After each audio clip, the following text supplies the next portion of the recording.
કેમ છો વિદ્યાર્થી મિત્રો? જય સ્વામિનારાયણ. ટોટલ આપણે 5 ચેપ્ટર ફિનિશ કર્યા. આજે મોટાભાગના વિદ્યાર્થીઓની ડિમાન્ડ હતી કે સર ચેપ્ટર 4 એકમ 4 રાસાયણિક ગતિકી ચલાવો સર. રાસાયણિક ગતિકી ગતિ એટલે ઝડપ, પ્રક્રિયાની ઝડપ વિશે ભણવાનું. બરાબર, જેમ ફિઝિક્સની અંદર તમે વેલોસિટી પ્રક્રિયા વેગ વિશે ભણો છો, બરાબર, એ રીતે અહીંયા પ્રક્રિયાની અંદર એની ઝડપ વિશે આપણે ભણવાનું છે.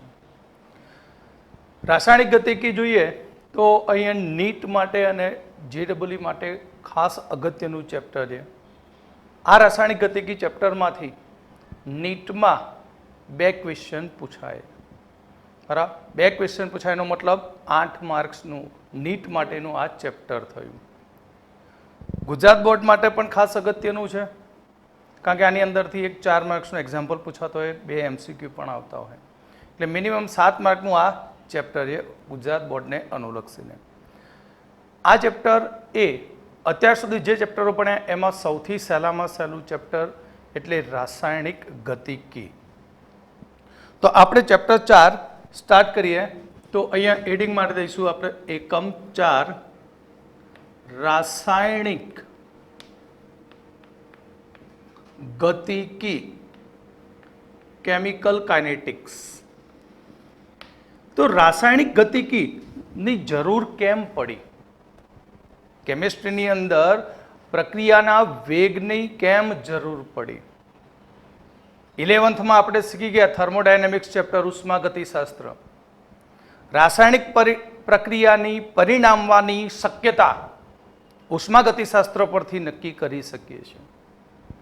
એટલે ઉષ્માગતિશાસ્ત્રની મદદથી કોઈ પણ પ્રક્રિયા આપમેળે થશે નહીં, સ્વયંસ્ફુરિત થશે કે નહીં તેની આગાહી કરી શકીએ છીએ. એની અંદર કહ્યું હતું કે મોટા ભાગે આપમેળે થતી પ્રક્રિયા માટે, સ્વયંસ્ફુરિત પ્રક્રિયા માટે ડેલ્ટા G નું મૂલ્ય 0 કરતાં ઓછું, એટલે કે ઋણ હોય છે. બીજું જોયું હતું પ્રક્રિયા આપમેળે નક્કી કરવા માટે એન્ટ્રોપી. આપણે પ્રણાલીની એન્ટ્રોપી અને પર્યાવરણની એન્ટ્રોપી ના મૂલ્યો શોધીને સરવાળો કરતા હતા, અને એ ડેલ્ટા S ટોટલ પોઝિટિવ મળે, ધન મળે તો પ્રક્રિયા આપમેળે પરિણામતી હોય છે. તેવું આપણે ઉષ્માગતિશાસ્ત્ર પરથી શીખેલા. એટલે ઉષ્માગતિશાસ્ત્ર પ્રમાણે ઉષ્માગતિશાસ્ત્ર મુજબ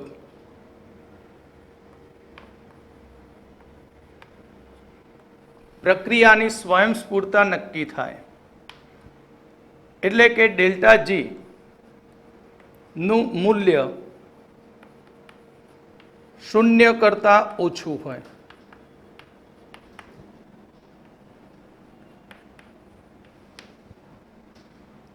એટલે કે ડેલ્ટા G <0 હોય. ડેલ્ટા G ઋણ મૂલ્ય ધરાવે તો પ્રક્રિયા સ્વયંસ્ફુરિત થાય. સ્વયંસ્ફુરિત. બીજું કે ડેલ્ટા S પ્રણાલી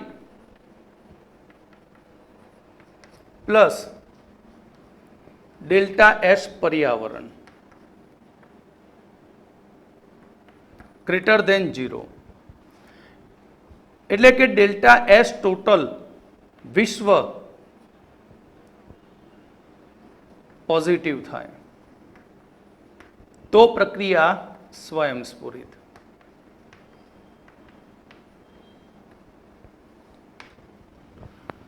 બીજું તમે એ પણ શીખ્યા હતા કે પ્રક્રિયા કેટલા અંશે પૂર્ણ થઈ છે તે પ્રક્રિયાના સંતુલન પરથી નક્કી થાય છે. પ્રક્રિયા કેટલા અંશે પૂર્ણ થઈ તે પ્રક્રિયાના સંતુલન અચળાંક પરથી નક્કી થતું હોય છે. અને એમાં કહ્યું હતું કે અહીં કે સંતુલન અચળાંક કે સંતુલન અચળાંક નું મૂલ્ય 1 કરતા વધુ હોય,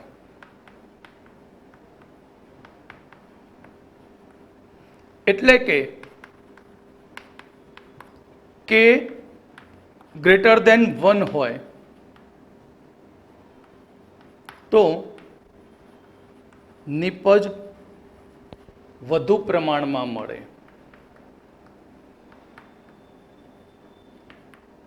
આનો મતલબ કે આ પ્રક્રિયા એ સતત પુરોગામી દિશામાં થતી હોય અને પ્રક્રિયા લગભગ પૂર્ણ થવાને આરે હોય છે. એટલે અહીં ઉષ્માગતિશાસ્ત્રની મદદથી આપણને ફક્ત ને ફક્ત પ્રક્રિયાની સ્વયંસ્ફુરિતા વિશે તથા પ્રક્રિયામાં નિપજ કેટલી મળશે તેના વિશે જ સમજૂતી મળે છે.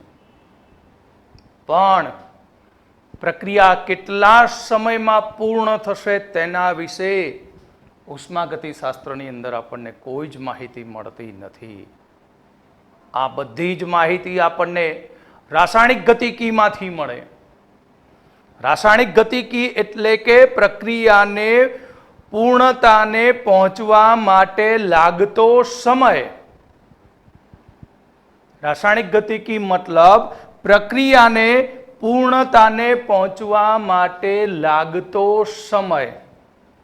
એને કહેવામાં આવશે રાસાયણિક ગતિકી કહેવામાં આવે છે. રાસાયણિક ગતિકી એટલે કે અહીં રાસાયણિક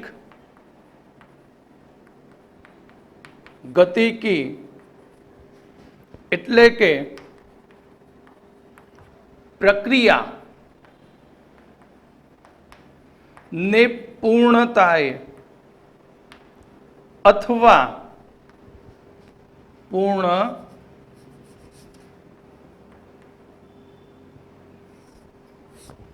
પૂર્ણતાએ અથવા સંતુલને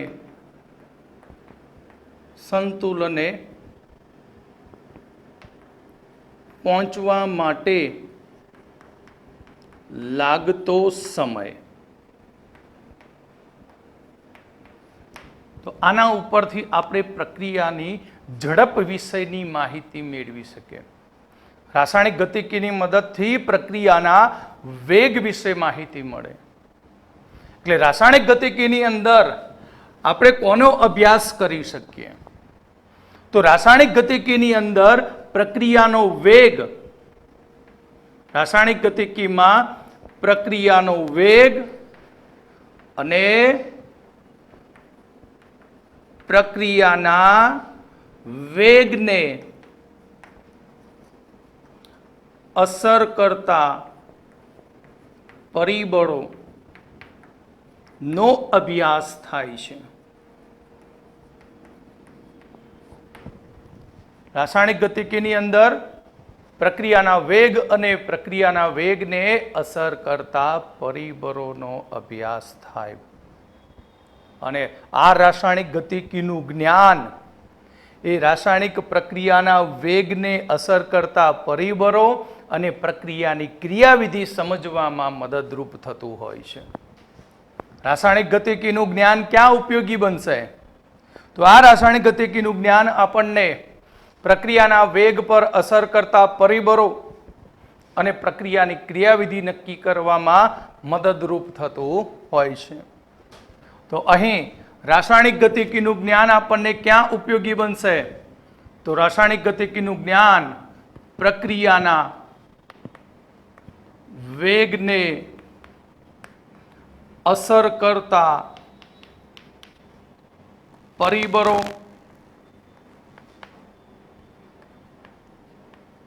સમજવામાં અને પ્રક્રિયાની ક્રિયાવિધિ સમજવામાં મદદરૂપ થાય છે. રાસાયણિક ગતિકી ક્યાં ઉપયોગી બને? તો પ્રક્રિયાના વેગને અસર કરતા પરિબળો અને પ્રક્રિયાની ક્રિયાવિધિ સમજવામાં મદદરૂપ થતું હોય છે. પણ અહીંયા આપણે એવું ના કહી શકીએ કે ઉદ્યોગોની અંદર માત્ર કોઈ એક જ પરિબળ ઉપયોગી બને. ઉદ્યોગોની અંદર તો આપણે કોઈ પણ ધંધો કરતા હોય કેમિકલનો, તો પહેલાં તો કેમિકલ બનાવવા માટે પ્રક્રિયા તો થવી જ જોઈએ, એની માહિતી હોવી જોઈએ. પ્રક્રિયા થશે કે નહીં, નિપજ કેટલી મળશે, એ બધી માહિતી જરૂરી છે. અને કેટલા વેગથી થશે એ પણ જરૂરી છે. એટલે ઇન્ડસ્ટ્રીની અંદર અહીંયા બંને ચેપ્ટરોનો સમન્વય કરવામાં આવે. ઉષ્માગતિશાસ્ત્ર અને રાસાયણિક ગતિકી બંનેને એક સાથે જ ઉપયોગમાં લેવા પડે. એકલું ઉષ્માગતિશાસ્ત્ર લેવાથી કશું ના વળે. રાસાયણિક ગતિકીનો એકલો ઉપયોગ કરવાથી કંઈ મેળ ના પડે. એટલે રાસાયણિક ગતિકી અને ઉષ્માગતિશાસ્ત્ર એ બંને એકબીજાના પૂરક છે. એટલે ઇન્ડસ્ટ્રીની અંદર આ બંને હોય અને બંનેના પરિબળોનો સાથે સમન્વય કરીએ, ઉપયોગ કરીએ, તો આપણે માલામાલ થઈ શકીએ. સમજણ પડે? તો હવે આપણે ચેપ્ટરની અંદર દાખલ થઈશું, પ્રવેશ કરીશું, ગૃહ પ્રવેશની જેમ ચેપ્ટરની અંદર દાખલ થઈએ.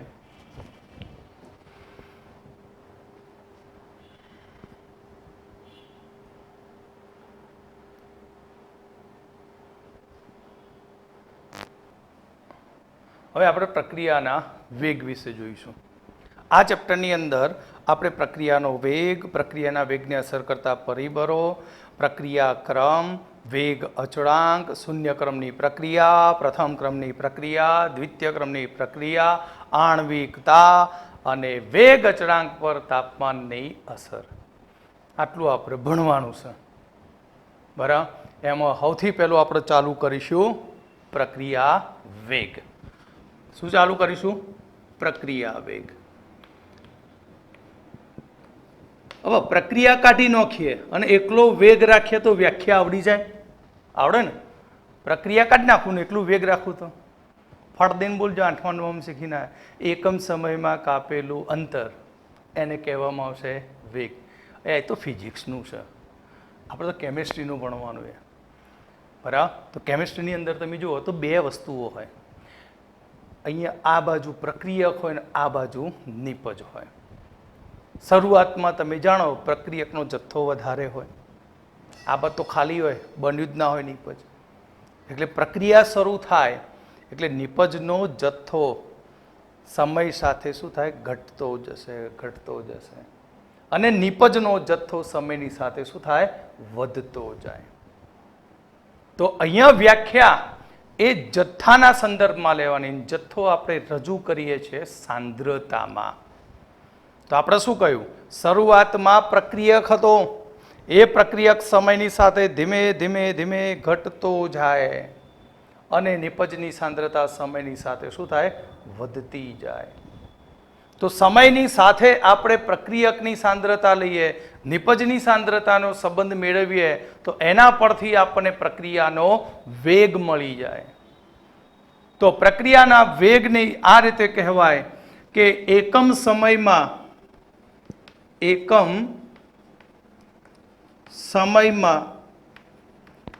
પ્રક્રિયકની સાંદ્રતામાં થતા ઘટાડાને અથવા નિપજની સાંદ્રતામાં થતા વધારાને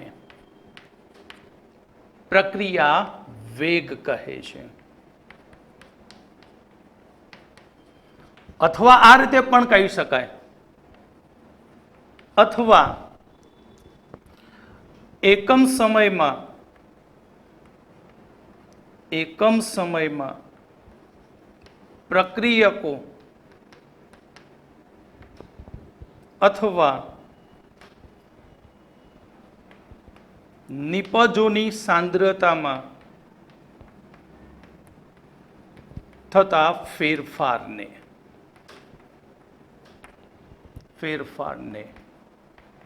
પ્રક્રિયા વેગ કહે છે. શું કહેવામાં આવશે એને? પ્રક્રિયા વેગ. તો રાસાયણિક સંતુલન ચેપ્ટરની અંદર 11th તમે શીખી ગયા હતા આલેખમાં કે સાંદ્રતા વિરુદ્ધ આપણે સમયનો આલેખ દોરીશું. સાંદ્રતા વિરુદ્ધ સમયનો આલેખ દોરીએ તો પ્રક્રિયક માટે તમને આલેખ આ રીતે મળે કે 0 સમયે પ્રક્રિયકની સાંદ્રતા 100% હોય અને તે સાંદ્રતા સમયની સાથે પ્રક્રિયકની સાંદ્રતા ઘટતી જાય. માટે આલેખ ઉપરથી કેવો આવતો હતો? નીચેની તરફ. અને નિપજની સાંદ્રતા સમયની સાથે શું થાય? વધતી જાય છે. નિપજની સાંદ્રતા સમયની સાથે શું થાય? વધતી જાય છે. તો આના પરથી આપણે પ્રક્રિયા વેગનું સમીકરણ બનાવીએ તો પ્રક્રિયા વેગ R બરાબર સાંદ્રતામાં થતો ફેરફાર છેદમાં તે ફેરફાર માટે લીધેલો સમય. માટે પ્રક્રિયા વેગ R બરાબર delta C upon delta T. આ થયું પ્રક્રિયા વેગનું સમીકરણ. પ્રક્રિયક નિપજ માટે નથી લખ્યું, પ્લસ માઇનસ પછી આવશે, પણ આ તો માત્ર સાંદ્રતાનો ફેરફાર સમયની સાથે દર્શાવે છે. તો સમયની સાથે પ્રક્રિયાની ઝડપ ને આધારે પ્રક્રિયા 3 પ્રકારની પડે. તો જુઓ અહીંયા તમે જોઈ શકો કે જેટલો ડેલ્ટા ટી નાનો હશે, ખૂબ જ નાનો હોય, તો રેટ પ્રક્રિયાનો એકદમ વધી જાય. જો ડેલ્ટા ટી ખૂબ જ મોટો હોય તો રેટ એકદમ ઘટી જાય.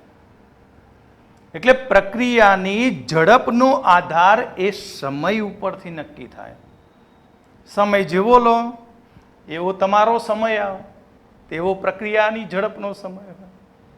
એટલે અહીં સમયને આધારે પ્રક્રિયાની ઝડપ નક્કી થાય અને એ ઝડપને આધારે પ્રક્રિયા 3 પ્રકારની થતી હોય છે. તો અહીંયા આપણે આની અંદર જોઈએ કે પ્રક્રિયાની ઝડપને આધારે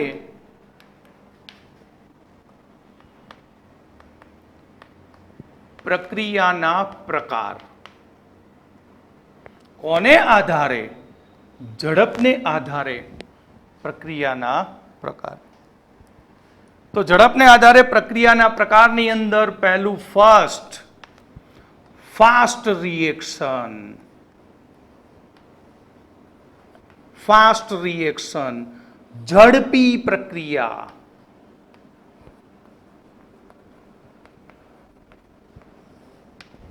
તો પ્રક્રિયા ક્યારે ઝડપી બને? આના ઉપરથી આન્સર મળે કે લીધેલો ડેલ્ટા ટી સમય ખૂબ જ નાનો હોય તો પ્રક્રિયાનો વેગ ખૂબ જ ઊંચો હોય છે. અહીં લીધેલો સમય ડેલ્ટા ટી, લીધેલો સમય ખૂબ જ નાનો હોય, તો પ્રક્રિયા વેગ R ખૂબ જ વધુ હોય છે. અલ્યા વેગ એટલે ગતિ ખૂબ જ વધી જાય. આવી પ્રક્રિયાના રેટ ક્યારે ચોકસાઈપૂર્વક નક્કી કરી શકાય નહીં. તો હારા ઉદાહરણ કયા આના? જેમ કે પ્રબર એસિડ અને પ્રબર બેઝ. પ્રબર એસિડ HCl, પ્રબર બેઝ NaCl. બરાબર. હવે આ બંનેને ભેગી કરો ને તો તમે આમ નજર કરો ને અવલોકન માટે, એ પહેલાં તો પ્રક્રિયા પતી ગઈ હોય, ફિનિશ થઈ ગઈ હોય. કારણ કે આવી પ્રક્રિયા એ 10⁻⁹ થી 10⁻12 સેકન્ડ નેનો સેકન્ડથી પિકો સેકન્ડમાં પૂર્ણ થાય.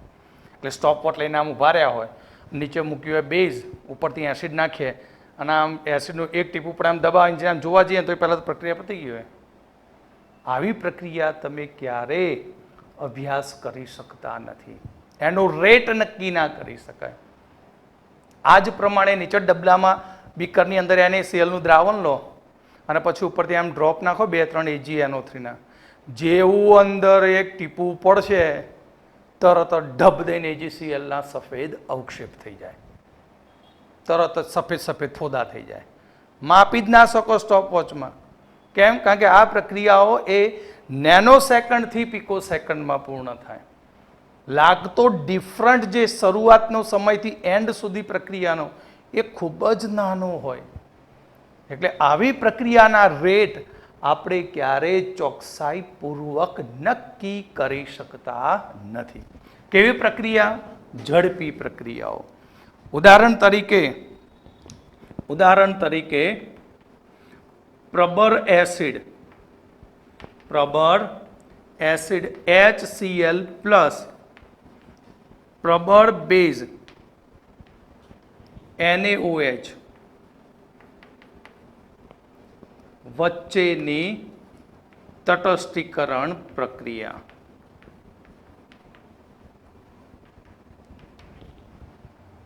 નંબર 1. નંબર 2, NaClના દ્રાવણમાં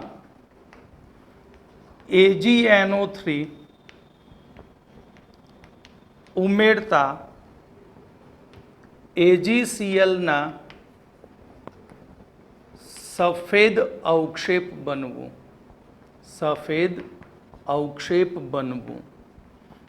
આ પ્રક્રિયાઓ ખૂબ જ ઝડપી પ્રક્રિયાઓ છે.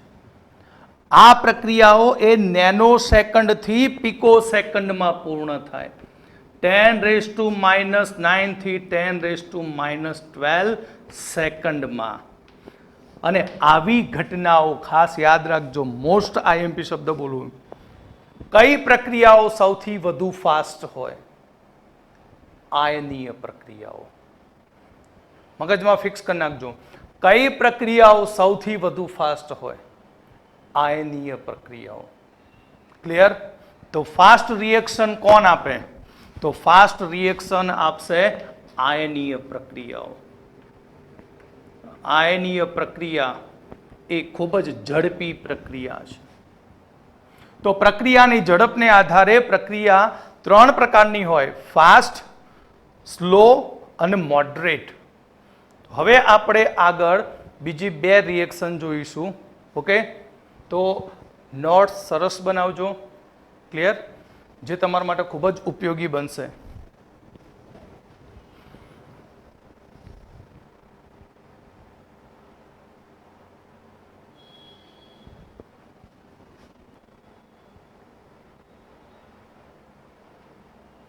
તો વિદ્યાર્થીઓ, ફાસ્ટ રિએક્શન જે મુદ્દો હતો એની નીચે છેલ્લી એક લાઈન ઉમેરી કાઢજો.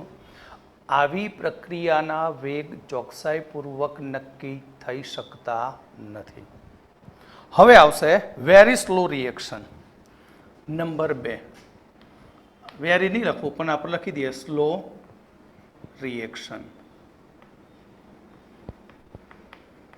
ધીમી પ્રક્રિયા. હવે પ્રક્રિયા ક્યારે ધીમી પડી કહી શકશો તમે? હાલ તમને સૂત્ર આપીને સમજાય તું. રેટ R બરાબર ΔC/ΔT. રેટ કોના સંદર્ભમાં નક્કી થાય? સમયના. રેટ ધીમો પડી ગયો એનો મતલબ શું? લાગતો ΔT ખૂબ જ મોટો હોય. ટી લીધેલો સમય ખૂબ જ વધુ હોય તો પ્રક્રિયાનો વેગ ખૂબ જ ધીમો હોય છે. પ્રક્રિયાનો વેગ કેવો થઈ જાય? ખૂબ જ ધીમો થાય. તો આવી કઈ પ્રક્રિયાઓ છે? જેમ કે લોખંડનું કાટ લાગવું. લોખંડ લાઈન મૂક્યો ને ખૂણામાં, તો આજે લાવે 2 દાડા, અઠવાડિયું, મહિના પછી જુઓ તો એમના એમ હોય, પણ 12 મહિના પછી જુઓ તો એના ઉપર કાટ લાગ્યો હોય, જંગ ચડી ગયો હોય. એટલે લોખંડ ઉપર કાટ લાગવું ને એ ધીમી પ્રક્રિયા, એને ખવાતા ખવાતા ઘણો સમય લાગે. પણ આપણા જેવા માણસોને ખવાતા જ મિનિટે ના લાગે. કોઈક માણસ ચડાવી દે ને આના વિશે કે તારો ભાઈબંધ આવો હતો, તારી બેનપણી આમ હતી, તારા વિશે આને આવું કહ્યું. નાનપણની દોસ્તી હોય પણ કોકે કાટ લગાવી દીધો મગજ ઉપર તો સેકન્ડમાં પ્રક્રિયા પૂરી થઈ જાય અને સંબંધ પણ ફિનિશ થાય.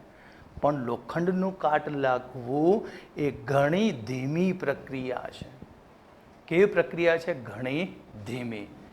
તો અહીંયા નંબર 1, લોખંડનું ક્ષારણ થવું, આ ધીમી પ્રક્રિયા છે.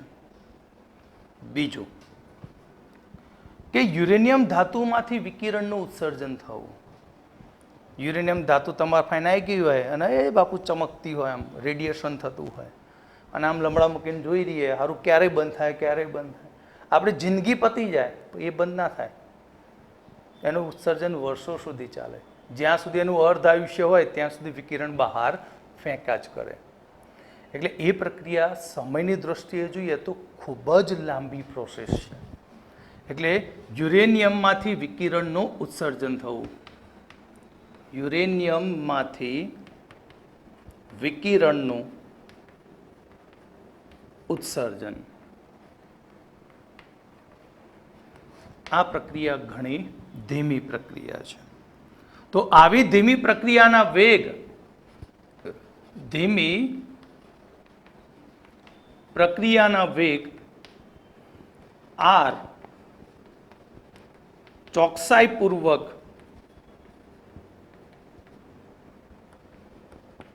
નક્કી કરી શકતા નથી. તો 2 પ્રક્રિયાના વેગ આપણે ચોકસાઈપૂર્વક નક્કી કરી શકતા નથી, એક ફાસ્ટ અને સ્લો. ત્રીજું રિએક્શન મોડરેટ રિએક્શન.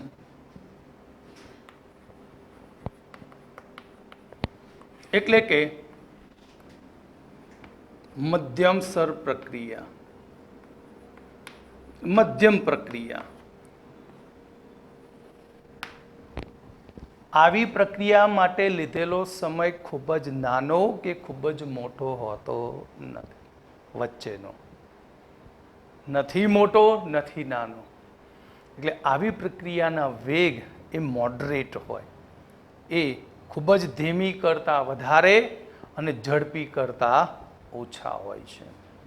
એટલે કે અહીં આવી પ્રક્રિયા માટે ડેલ્ટા ટી લીધેલો સમય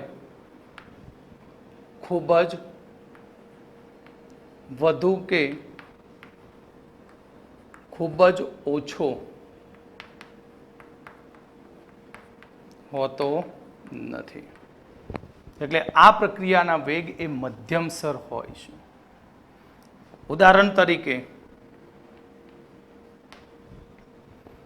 ખાંડનું વ્યુત્ક્રમણ.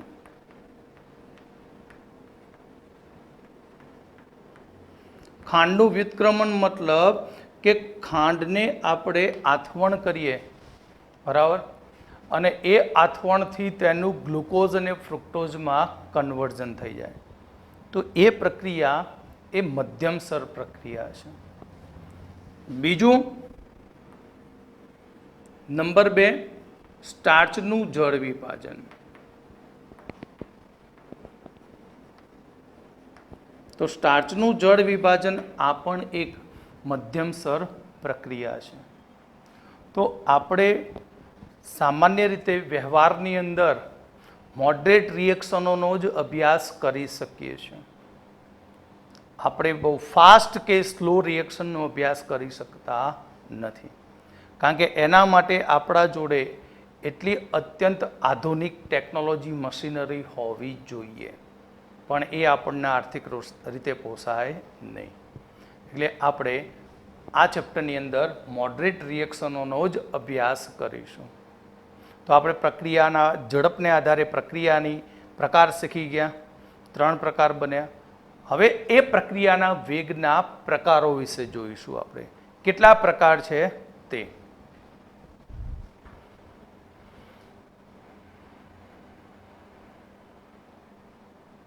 હવે આપણે પ્રક્રિયાના વેગના પ્રકાર વિશે જોઈશું. પ્રક્રિયા વેગના પ્રકારો કેટલા છે તે. પ્રક્રિયા વેગના પ્રકાર. તો કેવી રીતે એના પ્રકારો પાડીશું આપણે? હા, કેવી રીતે એના પ્રકાર પાડીશું? સાવ સહેલું છે. ક્યાંક આપણે ચાલતા નીકળ્યા સંઘમાં, તો સંઘમાં ચાલતા નીકળ્યા, શરૂઆતની અંદર આપણે ચાલવાની ઝડપ કેવી હોય? ધડાધડ ધડાધડ ધડાધડ. પછી થોડું અંતર કાપીએ, કલાક 2 કલાક પછી આપણી ઝડપ ધીમી ધીમી થતી જાય. પછી પાછું ક્યાંક રેસ્ટ મળે, બેસીએ, ડ્રિંક્સ પીએ, આ પીએ, ફરી પાછી ઝડપ વધી જાય. એટલે આપણે શું એનો વેગ નક્કી કરી શકીએ કે ચોક્કસ સમયે આપણે સ્થાનમાં કેટલો ફેરફાર કર્યો, એ ચોક્કસ સમયમાં આપણે કાપેલું અંતર માપી લઈએ તો આપણો વેગ નીકળી શકે. બરાબર. એ જ રીતે પ્રક્રિયાની અંદર પણ હોય. જેમ ઓટોમોબાઈલની અંદર તમે વ્હીકલ લઈને નીકળ્યા હોય તો ચોક્કસ સમયે તમે કેટલો સ્થાનનો ફેરફાર કર્યો તે માપી શકો, અથવા કેટલું અંતર કાપ્યું તે પણ તમે માપી શકો એમ. બરાબર. એ તમારે ડિપેન્ડ સ્પીડ ઉપર છે. તમને ટ્રાફિક કેવો મળ્યો એ પ્રમાણે તમારી સ્પીડ બદલાતી જાય ચોક્કસ સમયે. બરાબર. ચોક્કસ સમયે વેગ પણ વધી જાય, ચોક્કસ સમયે ગતિ વધી જાય. ટ્રાફિક આવે અથવા કંઈક બીજો નજારો જોવાનો હોય તો પણ ઘટી જાય. ક્યાંક વરઘોડો ચાલતો હોય તો પણ સ્પીડ ઘટી જાય. ક્યાંક સારો બગીચો આવે ત્યાં જોવા જઈએ તો પણ આપણી સ્પીડ ઘટી જાય. કે દરેક વખતે આપણી ઝડપ, આપણા વ્હીકલની ઝડપ એક સરખી હોતી નથી. ચોક્કસ સમયે આપણે જે નક્કી કરીએ છીએ કે 1 કલાકમાં મારે અહીંયાથી ગાંધીનગર જવું છે, તો 1 કલાક દરમિયાન મારી ઝડપ એક સરખી રહેવાની નથી. ઘણા બધા ઘટનાઓમાંથી પસાર થવાનું હોય. એટલે અહીંયા પણ એવું છે રાસાયણિક પ્રક્રિયાઓની અંદર કે પ્રક્રિયાનો વેગ આપણે કોઈ ચોક્કસ સમયે પ્રક્રિયક અથવા નિપજની સાંદ્રતાનું માપન કરીને નક્કી કરી શકીએ છીએ. પ્રક્રિયા વેગનું માપન કોના પરથી નક્કી કરી શકાય? તો પ્રક્રિયાના વેગનું માપન એ પ્રક્રિયકોની સાંદ્રતા અથવા તો નિપજની સાંદ્રતાનો સમયની સાથે ફેરફારથી નક્કી કરી શકીએ છીએ. તો અહીં એકમ સમયે કોઈ ચોક્કસ સમય નક્કી કરી દેવાનો, તો એકમ સમયમાં પ્રક્રિયકો અથવા નિપજો ની સાંદ્રતાના માપન પરથી પ્રક્રિયાનો વેગ નક્કી થાય. વેગ નક્કી થાય. તો આને આધારે પ્રક્રિયાના વેગ એ 3 પ્રકારના પડે. કેટલા પ્રકારના? 3 પ્રકારના. આપણો બધાનો વેગ છે ને એ સરેરાશ જ વેગ હોય. શરૂઆતમાં ફાસ્ટ હોય, પછી ધીમો થાય ને પછી નજીક સ્ટેશન આવે એટલે હાવ ઢીલા થઈ જાય. 12માં એવું જ કરો છો ને લ્યા. 12માં આયા એટલે આમ એવો ઉત્સાહ હોય ને કે બધું પતાવી જ દઉં, ધડાધડ તૈયાર કરી નાખું, બોર્ડમાં નંબર લાવી દઉં. કે શરૂઆતના 2 મહિના તો કચકચાઈને મહેનત કરી નાખે. પછી પાછું ધીમે ધીમે અંદર આવે ને કે હા તો હારા થોડું બોરિંગ લાગે, કંટાળા આવે, થાક લાગે, એટલે પાછી સ્પીડ ઘટી જાય. પછી એક નજીકના દિવસો આવે ને પછી તો હાવ ઘટી જાય. પણ જે કોન્સ્ટન્ટ રહે એ પાર પડે. તો અહીંયા પ્રક્રિયાની અંદર આપણે વેગની વાત કરીએ તો વેગ એ 3 પ્રકારના છે. એમાં પહેલો વેગ છે સરેરાશ. સરેરાશ પ્રક્રિયા વેગ, જેને રેટ એવરેજ કહેવાય. R average. તો સરેરાશ વેગ સમજવા માટે આપણે એક કાલ્પનિક પ્રક્રિયા લઈએ. કેવી પ્રક્રિયા? કાલ્પનિક. ધારો કે આપણે એક કાલ્પનિક પ્રક્રિયા લીધી, પ્રક્રિયા આર થી પી. આર થી પી પ્રક્રિયા લીધી અને હવે આપણે પ્રક્રિયા શરૂ કરીએ અને પહેલું લઈએ T1 સમય. કયો સમય? T1. તો ધારો કે T1 સમયે પ્રક્રિયક અને નિપજ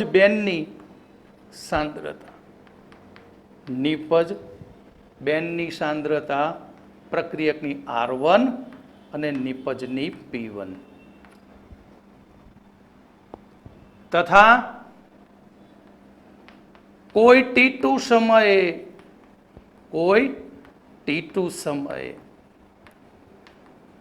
પ્રક્રિયક અને નિપજ ની સાંદ્રતા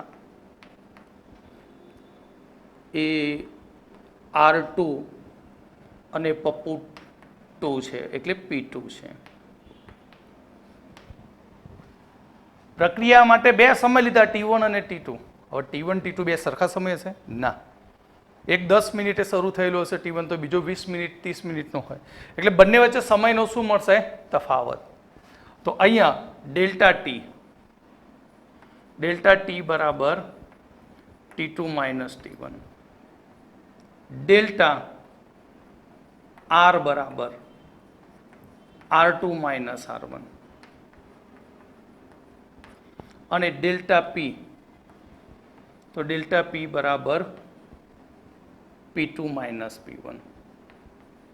ડેલ્ટા P બરાબર P2 માઇનસ P1.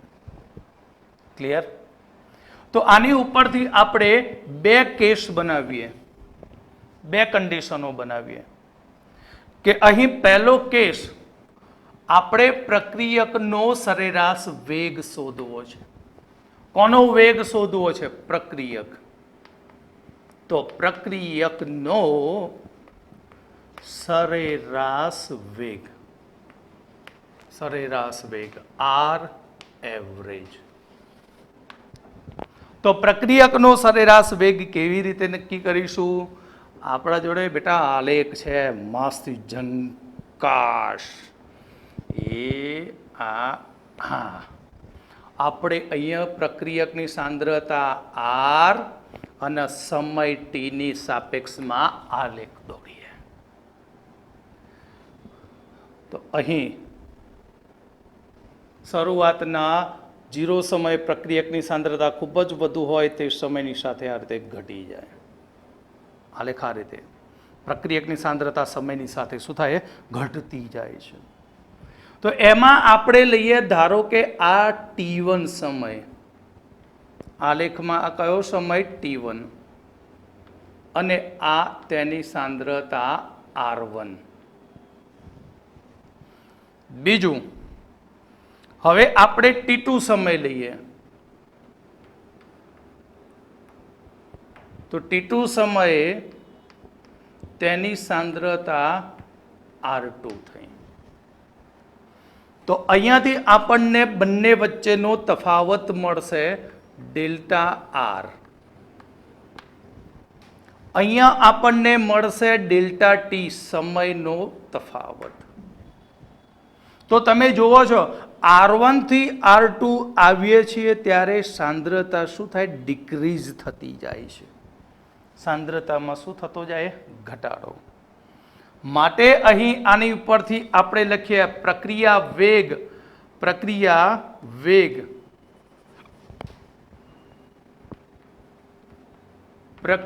વેગ R બરાબર પ્રક્રિયકની સાંદ્રતાનો ઘટાડો ભાગ્યા લીધેલો સમય. માટે minus delta R upon delta T. આપણા ઉપર લખીએ આ રહ્યું સમીકરણ. તો પ્રક્રિયા વેગ r બરાબર માઇનસ R2 માઇનસ R1 છેદમાં T2 માઇનસ T1.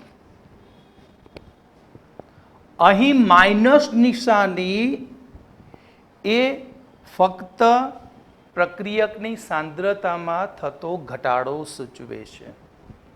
ધારો કે તમારા ખીચામાં 200 રૂપિયા પડ્યા હોય અને કોઈક આવે તો તમે એને આપ્યા જ કરો તો તમારા ખીચામાંથી મૂડી કેવી થઈ? ઘટતી ગઈ.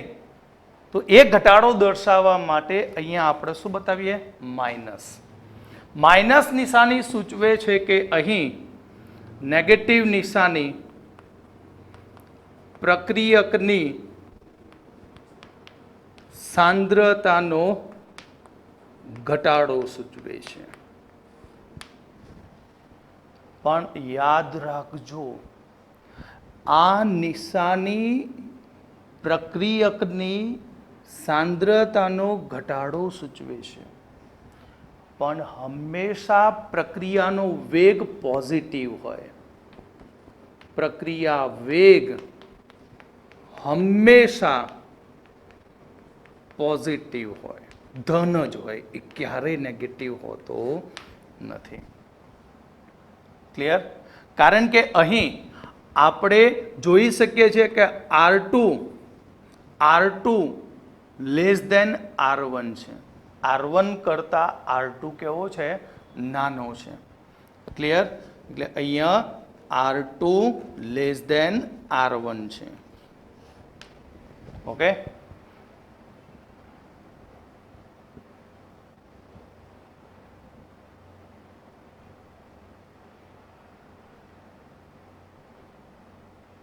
હવે આપણે નિપજ માટે સરેરાશ પ્રક્રિયા વેગ, આને કહીશું કેસ નંબર 2. નિપજ નો સરેરાશ પ્રક્રિયા વેગ R એવરેજ. તો નિપજનો સરેરાશ વેગ કેવી રીતે નક્કી થાય? તો નિપજનો વેગ નક્કી કરવા માટે આપણે સાંદ્રતા વિરુદ્ધ સમયનો શું દોરીએ? આલેખ. કોની પ્રોડક્ટ P વિરુદ્ધ સમય T. આનો આલેખ કેવી રીતે હતો? તો આનો આલેખ આ રીતે હતો. આ કોનો આલેખ છે? નિપજ. હવે ધારો કે T બરાબર T1 સમયે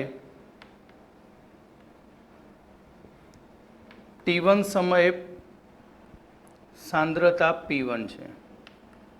નિપજની સાંદ્રતા કેટલી? P1.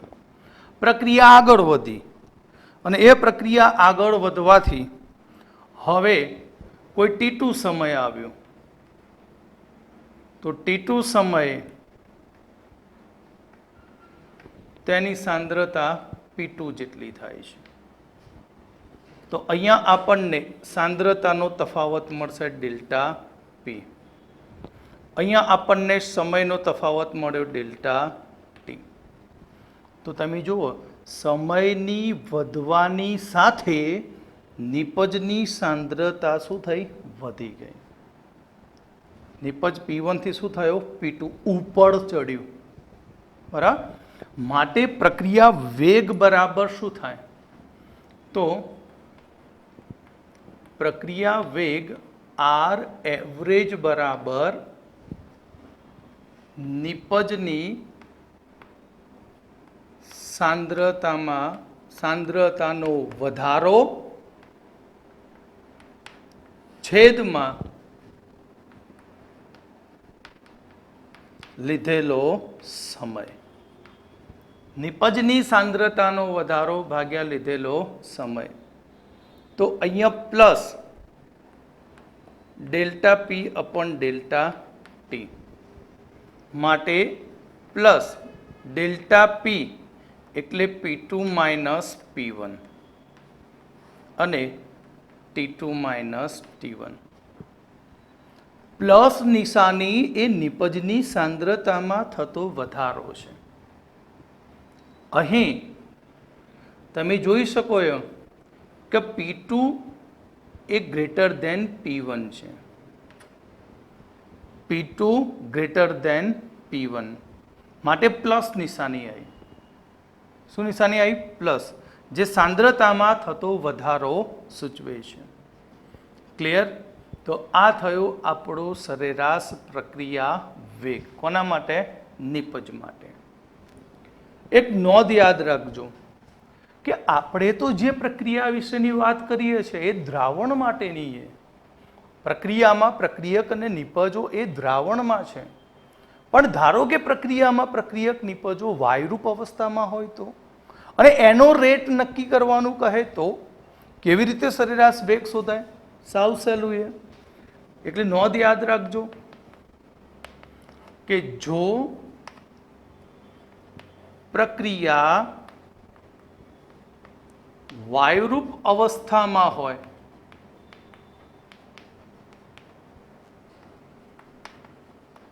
તો ઘટકોના આંશિક દબાણને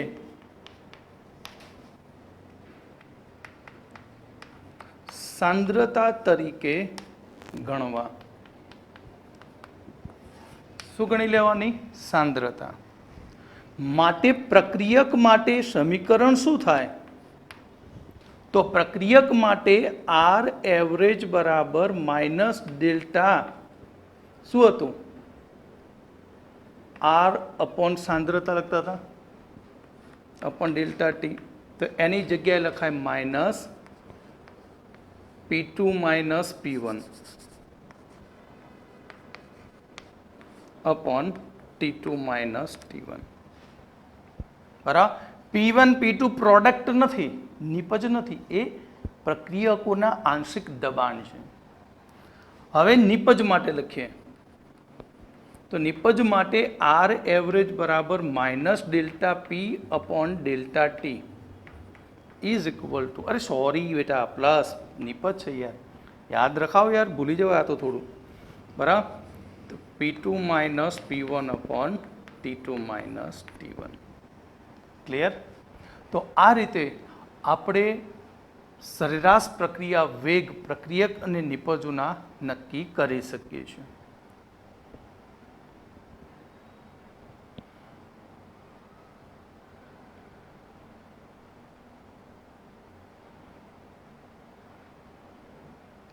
હવે આપણે પ્રક્રિયાની અંદર વેગનો બીજો પ્રકાર ત્વરિત પ્રક્રિયા વેગ.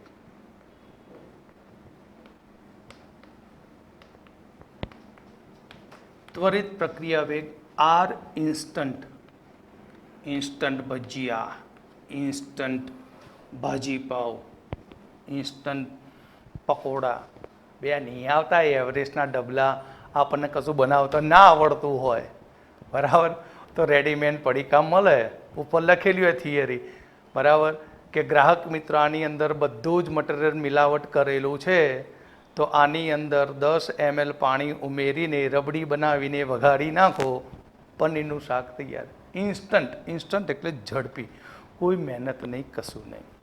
પણ આપણે પ્રક્રિયાના ઇન્સ્ટન્ટ વિશે વાત કરવાની. આપણે જાણીએ છીએ કે શરૂઆતમાં કોઈ પણ કાર્ય કરવામાં આપણી એનર્જી કેવી હોય? ખૂબ જ વધારે હોય. એટલે શરૂઆતમાં આપણે એકદમ ઝડપી કાર્ય કરીએ. હવે જ્યારે આપણે ઝડપી કાર્ય કરતા હોય ત્યારે એની ત્વરિત ગતિ હોય, અને ત્વરિત ગતિની સાથે સાથે એનો ત્વરિત વેગ બદલાતો હોય, અને એ ક્ષણિક હોય, બહુ લાંબા સમય સુધીની ના પ્રોસેસ હોય, નોર્મલ સમય માટેની. નવું બાઇક લાવ્યા હોય અને ચેક કરવી હોય કે આની ત્વરિત ઝડપ કેટલી છે, તો ઉપર બે હિંગ બૂમ કરીને ચોડી એક્સિલેટર મચડી નાખીએ, ખબર પડી જાય ત્વરિત સેકન્ડમાં ઝડપ કેટલી છે હોસ્પિટલમાં જઈએ એટલે. બરાબર? એટલે ત્વરિત ઝડપ એ ક્ષણિક હોય.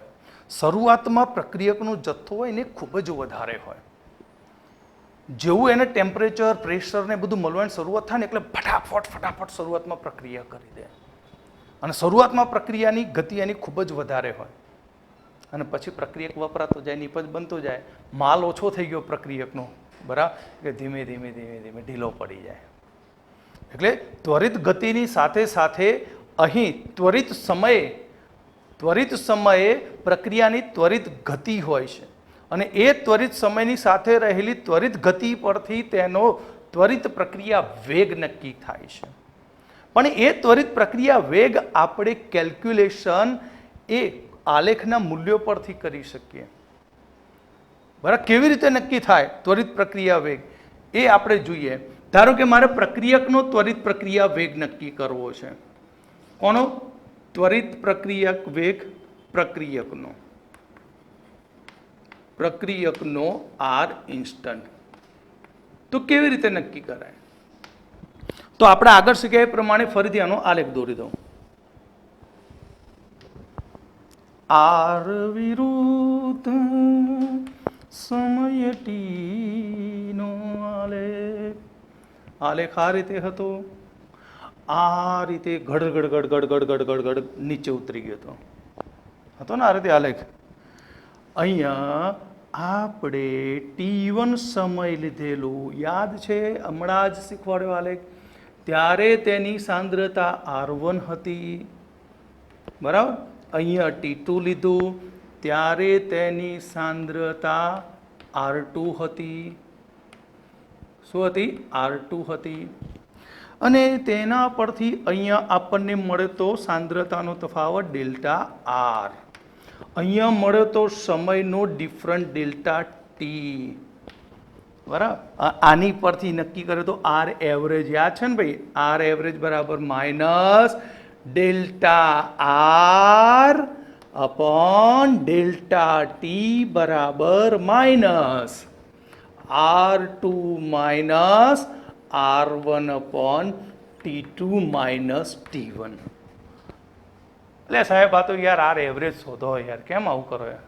ત્વરિત શોધતા શીખવું યાર. અરે બહુ સહેલું છે. શું કરવાનું કે આ જે વક્ર બન્યો ને, વક્રવાળો ભાગ, આ જે વક્રવાળો ભાગ બન્યો ને, આ વક્રવાળા ભાગ ઉપર શું દોરી દઉં? એક સ્પર્શક દોરી દઉં. સ્પર્શક એ લીટી મારી દઉં એની ઉપર. આ રીતે મેં વક્ર ઉપર શું બનાવ્યો? સ્પર્શક બનાવ્યો. અને આ જે સ્પર્શકના જ્યાં બે બિંદુ છૂટા પડે ત્યાંથી હું સ્પર્શકનો ઢાર શોધી નાખીશ. શું શોધી નાખીશ? ઢાર. આ આપણું કોઈ ટી આર છે. શું બતાવે? આર.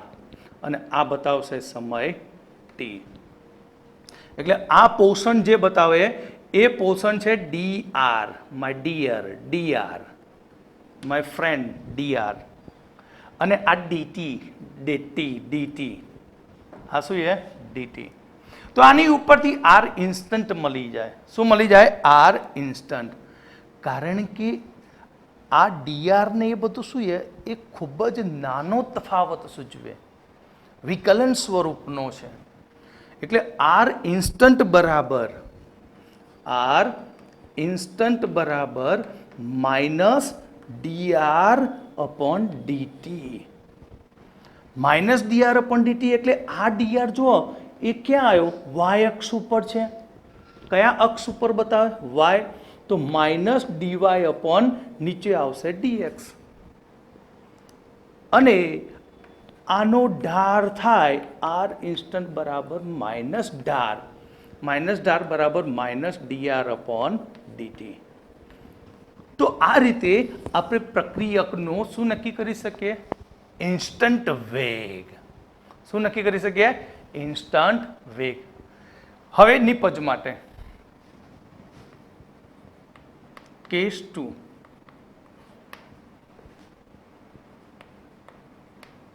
નિપજનો R instant. તો આનો પણ આપણે આલેખ બનાવી દઈએ. ગજબનો આલેખ છે.